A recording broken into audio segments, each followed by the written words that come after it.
What up, YouTube? Sorry Thursday's upload is coming on a Friday, but I took some time for myself yesterday. And hope everyone's doing well.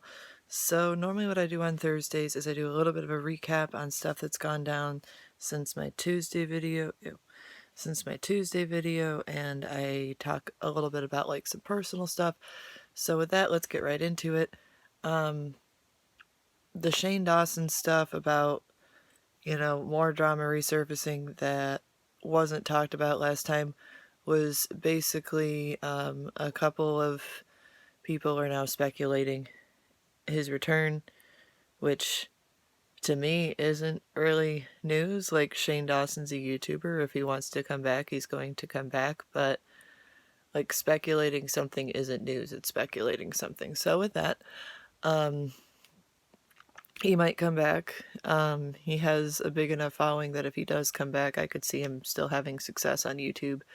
And people seem, for the most part, still pretty supportive of Ryland and Morgan. I think we need to remember that these are three separate people with three separate YouTube careers who are separate and responsible for their own stuff, but that's besides the point. So yeah, support who you want to support and don't support who you don't want to support. That's where I'm kind of at on that one. A correction following Jacksepticeye's return. I hadn't seen him go live, but apparently he has been live before. I'm not a fake fan. I just watch what I want to watch of Jack, and apparently I'm an idiot because I didn't know that he does go live with live stream video content. That was a pretty stupid thing of me to assume, but I'm sorry. He's posted a meme time video, and it's pretty funny. And a lot of the artwork in it is really good. He's talking about putting it up on his top of the morning coffee website deal there. And I think it's cool that he's going to give some of these artists recognition because a lot of them are very, very talented. I've retweeted some of the Antisepticeye art because Anti's one of my favorite, is probably my favorite ego of Jack's, and I am quite interested in the art that people have come up with on Twitter and Instagram and all of that. So, yeah, basically Jack's continuing to post and he looks like he's having a great time. Tana Mongeau is being called out on Twitter for not posting content in over 2 months. Basically, people are calling her an Instagram influencer at this point. She came out with a video basically lying about, I'm going to come back and make better and better videos, but she hasn't been on in like 2 months. I think the last video she posted was like trying all these TikTok hacks. And I might have popped onto that tweet saying that she is an Instagram influencer now and said, yeah, and an OnlyFans influencer.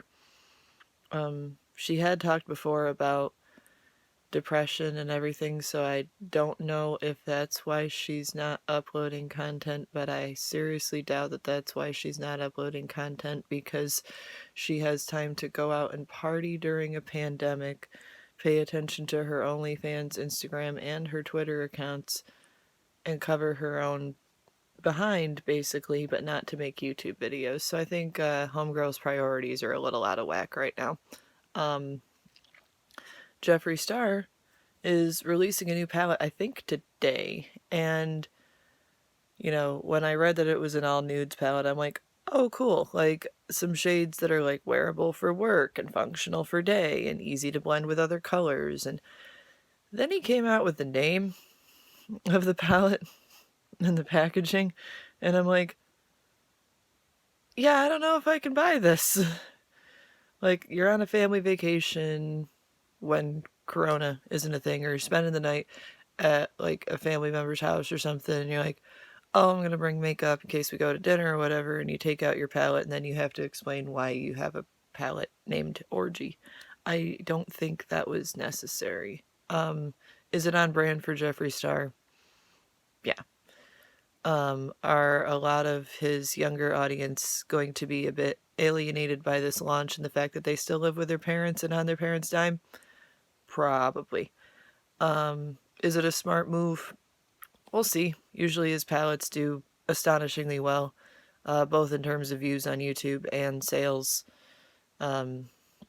So I think he's probably gonna do all right, but name's a little gross, buddy. Not sure I'm quite backing you on that one.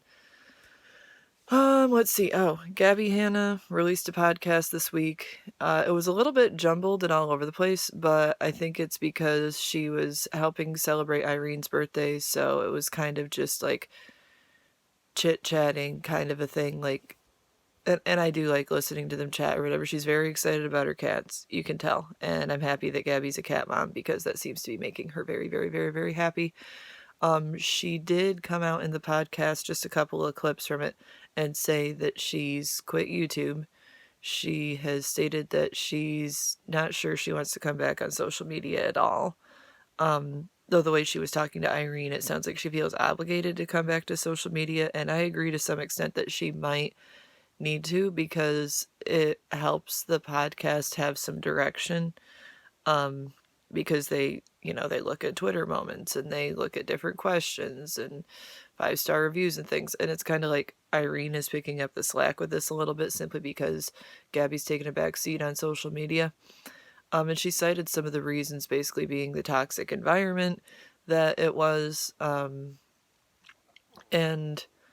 I think that it's been, you look at the pandemic and you look at the effects that seeing that kind of hate over and over and over again can have on your mental health. And I do hope she's able to like go to therapy and take care of herself. And I think the best thing for her is to take a break and take care of herself and Peyton and her cats and her home and do stuff that she enjoys. She just finished and sent her book. So I don't disagree with Gabbie Hanna taking care of herself, but I am curious to see if she does make at least a partial return to social media.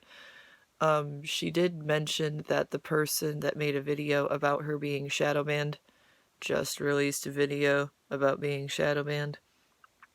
The irony is palpable. So yeah, I do like Gabbie. I like her content. I support her content. I do think that she's gone down a dark path a little bit as far as letting it affect her so much, and I think her mental health has been suffering. I mean, in the Enough podcast, we basically watched this girl have like a full-blown mental breakdown, like screaming, swearing with sponsors. So I think taking some time for herself hasn't really been a bad thing, and I do hope she takes care of herself. So that kind of catches everything up. Basically what it is, we talked about the Jeffree Star palette launch. We talked about Jacksepticeye and his meme time and his being back and the positivity and the support he's given the art community. We talked about Tana, Mongeau, and Jeffree Star both receiving heat on Twitter. And we touched base a little bit on shoot, I'm losing track of my thoughts here. But basically I think we're all caught up, and that brings me to sort of just stuff that's been going on in my life. I had a birthday recently. Got a mini donut maker. Pretty excited to try that out and get all kinds of fat on homemade mini donuts. Snagged up some yarn yesterday at the Hobby Lobby, so I'm going to be working on some projects. I'll flip you guys around real quick. Sorry, my room's a mess, but redid some of my display with some stuff that I grabbed at Hobby Lobby yesterday with my mother-in-law. My hometown's just gotten Hobby Lobby, and I could see that being a problem, especially with their spring clearance section being 75% off right now and all of their storage being really adorable. But basically, my hobbies and stuff, I kind of want to get into a series on this channel where I share different stuff that I do for fun outside of YouTube. I enjoy crocheting, drawing, singing, makeup, and that's pretty much it. And I actually adore cleaning. Like, I'll take apart like a section or a display in this house, and I'll redo it, and I'll clean it, and I'll organize it, and I'll put it back together, and I'll get genuine enjoyment out of that. But yeah, kind of just a little sneak peek into my life. What are my other plans for today? I'm gonna bring some donations to the church blessing box later. Going to come up with a song list for later. Probably just do a little bit of light cleaning. I know I need to eat some breakfast because I'm starving. I've really been into fried eggs lately for breakfast, just a couple of eggs with salt and pepper. Kind of keeps me going. And also unsweetened Mott's applesauce. Underrated animal, especially the baby flavors. Good God, I need caffeine. The berry flavors. But if anybody watches this, I hope you kind of enjoy. I don't hope you kind of enjoy. I hope you actually enjoy these sit down videos. I haven't been limited to car vlogs this last week because I'm not driving back and forth to work right now. I won't be back to work in person until probably the second or third week of September, so expect to see a little bit more content like this. And also, sorry that my skin is insane. It's currently adjusting to a new skincare routine, courtesy of my sister. She got me a bunch of really great products for my birthday, and I posted those to Twitter. But basically, it's like some Clinique and stuff that I never really got into before. And Morphe. I got Morphe, and I'm very excited. So with that, I hope everyone has a great day, and see y'all on the next one.